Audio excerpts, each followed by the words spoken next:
मनुस्मृतीच्या श्लोकाचा शालेय शिक्षणात समावेश करण्याबाबत शिक्षण विभागाने आराखडा तयार केला आहे।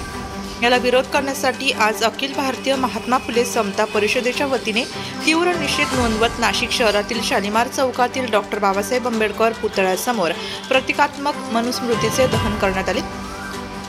यावेळी अखिल भारतीय महात्मा फुले समता परिषदेच्या वतीने घोषणाबाजी करत शिक्षण विभागाच्या या निर्णयाचा तीव्र शब्दात निषेध व्यक्त केला।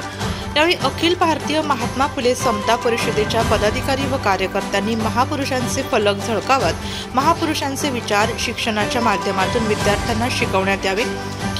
मनुस्मृतीचे नवे असे आवाहन करण्यात आले।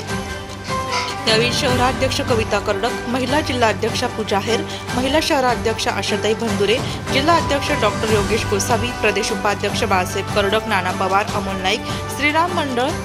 संतोष भुजबळ, किशोर गरड, जय संधाने, हरीश महाजन, रामा गायकवाड, अजय बागुल, सुरेश शिंदे, सचिन जगझाप, संजय थोरात, टेक, सचिन जगझाप, धनंजय थोरात, नाना साबळे, सागर मरवट, विलास वाघ, किरण भावसार, गोरख चहाळ,